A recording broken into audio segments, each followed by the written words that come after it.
Assalamualaikum warahmatullahi wabarakatuh. Halo semuanya, apa kabar hari ini? Semoga kita semua dalam keadaan sehat dan bersemangat.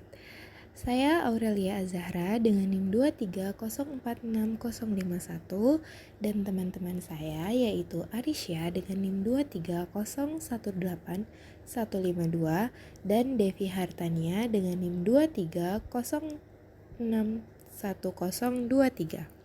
Di sini saya akan membawa teman-teman menjelajahi topik menarik tentang eksistensi dan kedudukan BK di sekolah berdasarkan landasan Yudiris formal dan Yudiris informal. BK atau bimbingan konseling sering dianggap sebagai penjaga hati siswa di sekolah.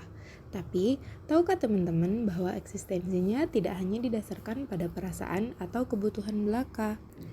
Ada aturan hukum dan nilai-nilai sosial yang melandasi keberadaannya. Nah, penasaran seperti apa? Mari kita mulai. BK sebagai bagian dari sistem pendidikan nasional. Bayangkan pendidikan nasional sebagai sebuah rumah besar. Di dalam rumah itu ada banyak ruangan, salah satunya adalah BK. BK adalah ruangan yang tak terpisahkan karena fungsinya yang sangat vital, yaitu mencerdaskan kehidupan bangsa dan mengembangkan manusia seutuhnya. BK juga membantu peserta didik menemukan jati diri mereka, mengasah potensi, dan membentuk kepribadian yang kuat. Dengan kata lain, BK adalah pondasi yang membuat rumah pendidikan nasional kokoh berdiri. Tanpa BK, tujuan pendidikan nasional akan sulit tercapai secara optimal. Yang kedua, BK sebagai layanan pendidikan yang berorientasi pada pengembangan individu. Sekarang, mari kita lihat BK dari sudut pandang individu. Bayangkan setiap siswa sebagai sebuah bunga yang unik. Ada yang berpotensi mekar lebih cepat, ada yang butuh waktu lebih lama, dan ada yang butuh bantuan ekstra untuk tumbuh. Nah, BK hadir sebagai tukang kebun yang membantu setiap bunga ini berkembang sesuai dengan potensinya. BK juga tidak hanya fokus pada aspek akademik, tetapi juga sosial, emosional, dan karir. Dengan bimbingan ini, siswa dapat mengenali diri mereka sendiri, memahami tantangan, dan menemukan solusi terbaik untuk meraih impian mereka. Jadi, BK bukan hanya sekedar layanan, tapi juga sahabat bagi perkembangan siswa. Yang ketiga, BK sebagai upaya preventif, kuratif, dan pengembangan diri. Lalu, apa yang terjadi jika ada masalah di sekolah? Misalnya perundungan, penyalahgunaan narkoba, atau kenakalan remaja lainnya. Nah, disinilah BK berperan sebagai dokter yang sigap. BK tidak hanya bertindak ketika masalah sudah terjadi atau kuratif, tetapi juga mencegah masalah sejak awal atau preventif. Selain itu, BK juga membantu siswa mengembangkan bakat dan minat mereka agar lebih maksimal. Jadi, BK adalah kombinasi antara pelindung, penyembuh, dan motivator bagi siswa. Bukankah ini luar biasa, teman-teman? Yang keempat, BK sebagai bagian dari program pendidikan yang sistematis. Terakhir, BK bukanlah layanan yang didirikan secara acak atau insidental, namun BK adalah bagian dari program pendidikan yang terstruktur, sistematis, dan berkelanjutan. Setiap jenjang pendidikan memiliki kebutuhan yang berbeda-beda, dan BK dirancang untuk memenuhi kebutuhan tersebut. Mulai dari SD, SMP, SMA, program BK disesuaikan agar siswa dapat berkembang secara optimal.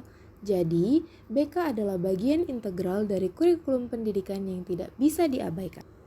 Eksistensi kedudukan bimbingan konseling di sekolah berdasarkan landasan Yudiris formal dan informal. Yang pertama yaitu landasan Yudiris formal. Nah, yang pertama ada pada Undang-Undang Nomor 20 Tahun 2003 tentang Sistem Pendidikan Nasional, yaitu ada pada pasal 1 ayat 1 yang menyebutkan bahwa pendidikan adalah usaha sadar dan terencana untuk mewujudkan suasana belajar dan proses pembelajaran agar peserta didik secara aktif mengembangkan potensi diri mereka.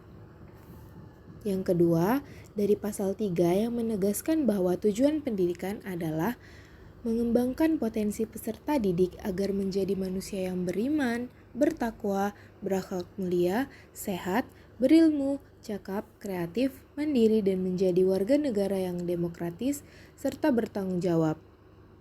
Yang kedua ada dari Peraturan Menteri Pendidikan dan Kebudayaan atau Permendikbud nomor 111 tahun 2014 tentang bimbingan dan konseling pada pendidikan dasar dan menengah. Permendikbud ini menegaskan bahwa layanan BK merupakan bagian dari sistem pendidikan yang harus diberikan kepada peserta didik untuk membantu perkembangan akademik, sosial, pribadi, dan karir mereka. Setiap sekolah wajib memiliki tenaga bimbingan dan konseling yang kompeten dan dapat memberikan layanan profesional kepada peserta didik. Yang ketiga, yaitu Permendikbud nomor 15 tahun 2018 tentang pemenuhan beban kerja guru, kepala sekolah, dan pengawas sekolah.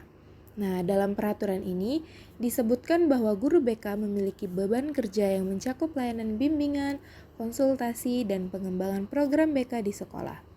Guru BK juga bertanggung jawab dalam menyusun program layanan bimbingan dan konseling yang sesuai dengan kebutuhan peserta didik di setiap jenjang pendidikan. Selanjutnya yaitu dari landasan yuridis informal. Selain peraturan formal, kedudukan BK juga diperkuat oleh norma-norma sosial, nilai-nilai budaya, serta kebutuhan masyarakat dalam dunia pendidikan. Nah, landasan ini meliputi yang pertama yaitu nilai-nilai budaya dan norma sosial.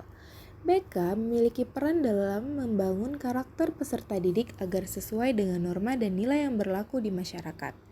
Pendidikan karakter yang diberikan melalui layanan BK membantu peserta didik memahami dan menginternalisasi nilai-nilai moral dalam kehidupan sehari-hari. Yang kedua, kebutuhan dunia kerja dan perkembangan zaman. Di dalam era globalisasi, kebutuhan akan layanan BK ini semakin meningkat untuk mempersiapkan peserta didik menghadapi persaingan di dunia kerja. BK memberikan bimbingan karir agar peserta didik memiliki kesiapan dalam menghadapi dunia kerja, baik dalam hal keterampilan maupun sikap mental yang profesional. Yang ketiga, dukungan dari orang tua dan masyarakat. Keberhasilan layanan BK juga didukung oleh keterlibatan orang tua dan masyarakat dalam mendidik serta membimbing anak-anak mereka. Kerjasama antara pihak sekolah, keluarga, dan masyarakat menjadi faktor kunci dalam menciptakan lingkungan pendidikan yang kondusif bagi perkembangan peserta didik. Dan sampailah kita di penghujung presentasi.